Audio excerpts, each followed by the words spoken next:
اعوذ باللہ من الشیطان اللعین الرجیم بسم اللہ الرحمن الرحیم ان اللہ ملائکتہ یصلون علی النبی یا ایھا الذین آمنوا صلوا علیہ وسلموا تسلیما اللہم صلی علی محمد وآل محمد وعجل فرجهم واشرنا معهم وزدنا محبتهم۔ محترم ناظرین، السلام علیکم ورحمۃ اللہ وبرکاتہ۔ الحمدللہ تربیت اولاد کے حوالے سے آج لیسن نمبر 96 ہے، اور انشاءاللہ محرم تک ہم لیسن نمبر 100 تک بھی پہنچ جائیں گے انشاءاللہ بشرط حیات۔ تو جیسے کہ آپ حضرات کے علم میں ہے کہ ہم ظاہر ہے ہماری ایک چھوٹی سی کوشش، ایک معمولی سی کوشش کہ ویسے تو تربیت اولاد ہم نے نام رکھا ہے، بچوں تک ہی نہیں بلکہ ان کے پیرنٹس بھی اس کا فائدہ اٹھا سکتے ہیں۔ ایک جنرل میسیجز ہیں، بیسک نالجز ہیں اس میں، تاکہ جو ہے نا بچوں تک وہ علم پہنچ جائے، کیونکہ دین کا بریک ہی انسان کو آج کی دنیا میں اچھا بنا سکتا ہے۔ تو عزیزان گرامی، پچھلے لیسن میں ہم نے گفتگو کی تھی کہ امام زمانہ کا انتظار صرف زبانی نہیں ہونا چاہیے۔ مولا کو زبانی دعویٰ کرنے والے پسند نہیں ہے، کام کرنے والے پسند ہے۔ پوری زندگی میں آپ کبھی بیٹھ کے سوچیں میں نے امام زمانہ کے لیے کیا کیا ہے؟ آپ کا جواب آپ کا ضمیر دے گا، کیونکہ اگر کوئی اور کہتا ہے تو ہمیں برا لگتا ہے، لیکن جب ہمارا ضمیر ہمیں کہتا ہے تو اس میں ہمارے اندر ایک چینج پیدا ہوتا ہے، ہمارے اندر ایک انقلاب پیدا ہوتا ہے۔ اور میرا ویژن بھی وہی ہے کہ ہم میں ایک انقلاب آنا چاہیے، ہمارے میں ایک چینج آنا چاہیے۔ اسی کے لیے ہماری یہ کوشش ہے کہ کبھی کسی کا ضمیر جاگ اٹھے تو اچھا ہے۔ تو آپ سوچیں کبھی ہم نے امام زمانہ کے لیے کیا ہے؟ زیادہ سے زیادہ ہم نماز پڑھ لیتے ہیں امام زمانہ کی، اس میں بھی ہمارا خود کا مقصد ہوتا ہے، ہمارا خود کا مطلب ہوتا ہے، اور ہم چاہتے ہیں کہ اس کے ساتھ ساتھ جو ہے امام زمانہ علیہ السلام کو جب ہم پکاریں تو امام ہماری مدد کے لیے آ جائیں، اور ہم جب بھی کوئی عمل بھی کرتے ہیں تو اس میں بھی ہمارا ہی مقصد ہوتا ہے کہ مولا ہمیں یہ دے دو، مولا ہمیں وہ دے دو۔ زیادہ سے زیادہ ہم امام کے لیے صدقہ نکال دیتے ہیں، اور صدقہ بھی جب نکالتے ہیں تو پہلے اپنی صحت و سلامتی، پھر اپنے اولاد کی صحت، پھر آخر میں امام زمانہ کی۔ بہت کم لوگ ہوتے ہیں جو پہلے امام زمانہ کا صدقہ نکالتے ہیں، بعد میں اپنی اور اپنے اولاد کا صدقہ نکالتے ہیں۔ صرف صدقہ نکال دینے سے ذمہ داری ختم نہیں ہو جاتی، بلکہ انسان امام کا اگر ریپرزنٹیٹیو بننا چاہتا ہے تو اس کے اندر امر بالمعروف نہی عن المنکر ہونا ضروری ہے۔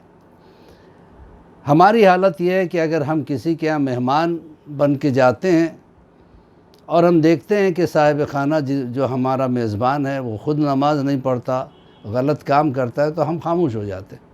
ارے ہم آئے یہاں پہ ایک دن کے لیے پھر چلے جائیں گے، کیا فائدہ ان کو کہہ کے۔ ایسا نہیں ہونا چاہیے۔ مولا کائنات ایک مرتبہ ایک صحابی کے یہاں رات میں قیام کرتے ہیں، ٹھہر جاتے ہیں، رات دیر ہو گئی، صحابی نے کہا کہ مولا آپ رک جائیے، کل جائیے گا۔ ٹھیک ہے، امام رک گئے۔ تھوڑی دیر کے لیے صبح میں جب صحابی ایک جگہ بیٹھا، وہ سوچ رہا تھا آج میرا کیا مرتبہ ہے، میرے یہاں وقت کا امام رات بھر قیام کیا ہے۔ یہ سوچ ہی رہا تھا، امام آئے، اس کے کندھے پہ ہاتھ رکھا، مولا نے کہا دیکھو ان باتوں کو زیادہ اہمیت نہ دو، میں تمہارے آ کے رات بھر رکا، اس کی وجہ سے تمہارے اندر غرور نہیں پیدا ہونا چاہیے، فخر نہیں پیدا ہونا چاہیے، یہ مت سوچو اس کی وجہ سے تم دوسرے صحابیوں سے بڑھ گئے، نہیں، ایسی بات نہیں ہے۔ ہماری نگاہ میں وہ عزیز تر ہے جو عمل کے میدان میں سب سے آگے ہے۔ مولا بھی زبانی دعویٰ خرچ پسند نہیں کرتے۔ زبانی کوئی بھی کہہ سکتا ہے میں مولا کا چاہنے والا ہوں، یہ دیکھو کہ مولا کے لیے ہم کیا کر رہے ہیں۔ کچھ نہیں کر سکتے ہیں تو کم سے کم یہی کریں کہ اس طرح کے جو ویڈیو، یہ نہیں کہتا کہ میرے ہی کلپ، وہ کلپ جس میں اصلاح ہو، جس میں فضائل امیر المومنین علیہ السلام ہو، ولایت کی گفتگو ہو، ایسے کلپس کو آپ آگے بڑھائیں تاکہ کوئی ہو سکتا ہے اس کلپ سے کوئی درس حاصل کر لے اور آپ کو کم سے کم ایک ثواب مل جائے کہ چلو میں نے امر بالمعروف اور نہی عن المنکر کے لیے کچھ تو کیا امام کے لیے۔ تو عزیزان محترم، آج ہم گفتگو کریں گے، جیسے کہ پچھلے مرتبہ بھی ہم نے گفتگو کی تھی کہ منیمم کوالٹی ہمیں یہ ہونا چاہیے کہ واقعی امام کا انتظار ہے تو امام کا انتظار ہمارے عمل سے ظاہر ہونا چاہیے۔ منیمم عمل کیا ہے؟ واجبات کو ہم ادا کریں وقت پر، نماز ٹائم پہ پڑھیں، روزے برابر رکھے وہ نہ چھوٹے، خیر و خیرات کریں، اپنے رشتہ داروں کے ساتھ اچھے سلوک کریں۔ یہی چیزیں انتظار میں آتی، یعنی ہمارا عمل بتائے کہ ہم امام کے چاہنے والے ہیں، یعنی کہ جب امام آئیں گے تب دیکھ لیں گے، ایسا نہیں ہونا چاہیے۔ ورنہ بے نمازی کے لیے جہنم کے ایک بہت گہرے کنویں کے نام ہے غنا۔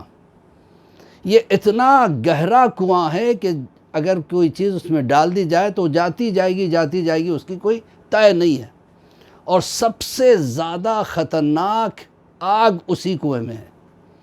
جب انسان کو اس میں ڈالا جائے گا تو وہ جتنے گہرائی میں جائے گا اتنا جلتا جائے گا، اور یہ وہ کنواں ہے جس کا نام غنا ہے۔ اگر جہنم کی آگ ذرا ٹھنڈی پڑنے لگتی ہے تو اللہ اس غنا کے کنواں، جو غنا نام کا کنواں ہے، اس کا دہانہ کھول دیتا ہے، اس کا منہ کھول دیتا ہے، تو جہنم کی آگ بھڑک اٹھتی ہے۔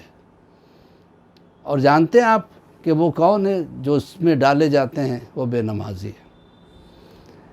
اسلام کی پہچان نماز ہے، مسلمان کی پہچان نماز ہے۔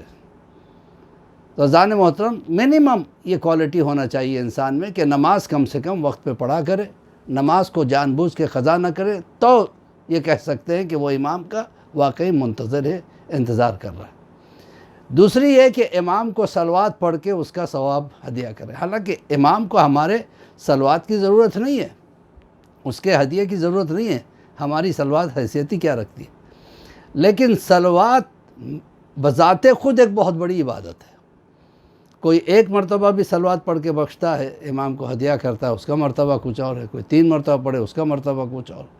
کوئی 100 مرتبہ پڑھ کے ہدیہ کرے، اس کا مرتبہ کچھ اور۔ پھر الگ الگ صلواتوں کے الگ الگ فائدے ہیں۔ وہ صلوات جو ہم روزمرہ پڑھتے ہیں، اللہم صلی علی محمد و آل محمد، اور کچھ لوگ وعجل فرجہم کہتے ہیں، وعجل فرجہم کا اضافہ ضرور کیجئے، اس میں امام کے ظہور کی دعا ہے۔ تو وہ صلوات جو پڑھتا ہے، علماء کہتے ہیں کہ چاہے وہ مر بھی جائے لیکن مرنے سے پہلے اسے امام کی زیارت ضرور ہوتی ہے۔ تو صلوات جب بھی پڑھے وعجل فرجہم۔ اسی طریقے سے درود ابراہیمی ہے، اس کی فضیلت کچھ اور ہے۔ ایک درود اور ہے جو میں آج بیان کرنا چاہتا ہوں۔ علماء نے کہا کہ اگر یہ درود اللہم صلی علی فاطمۃ و ابیہا و بعلہا و بنیہا وسر المستودع فیہا بعد وما احاط بہی علمک و احصاہ کتابک، یہ اگر درود کوئی پڑھے اس میں بہت زیادہ ثواب ہے۔ اگر کوئی دیکھ رہا ہے کہ میرے بچے مذہب سے دور ہو رہے ہیں،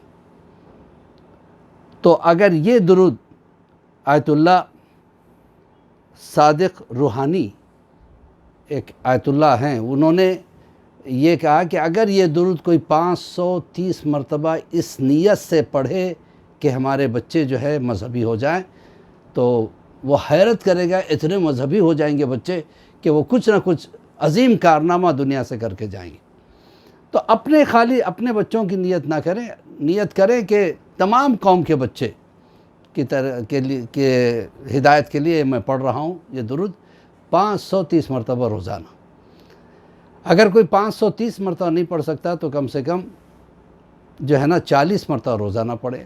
کوئی 40 مرتبہ بھی نہیں پڑھ سکتا تو 11 مرتبہ روزانہ پڑھے، یا کوئی ہر نماز کے بعد 100 مرتبہ پڑھ لے، تو ثواب ہی ثواب، نہ صرف ثواب ہے بلکہ آپ کے رزق کے دروازے کھل جائیں گے۔ آپ کو پتہ نہیں چلے گا کہ کیسے اور کس طرح سے روزی آپ کو ایسے جگہوں سے ملتی جا رہی جہاں پر آپ کا وہم و گمان نہیں تھا۔ اور آج یہ لاک ڈاؤن کے زمانے میں ہر کوئی پریشان ہے، سب اپنے بزنسز میں گھاٹا اٹھائے ہوئے پریشان ہے، تو اللہ اس درود کے صدقے میں ان کے رزق کے دروازے کھول دے گا۔ باعثی کے ساتھ مولوی عباس علی خوئی کا سلام قبول کیجئے، اور ہم دعا گو ہیں کہ پروردگار بحق زہرا و بیہا بالہا بنوا ہمیں امام کے چاہنے والوں میں شمار فرما، امام زمانے کے ظہور میں تعجیل عطا فرما، ہمارے گناہان کبیرہ و صغیرہ کو معاف فرما دے، ہمارے بچوں کو نیک اور صالح بنا، بحق محمد و فاطمہ و علی والحسن والحسین علیہ الصلوۃ والسلام، اللہم صلی علی محمد وعجل فرجہ۔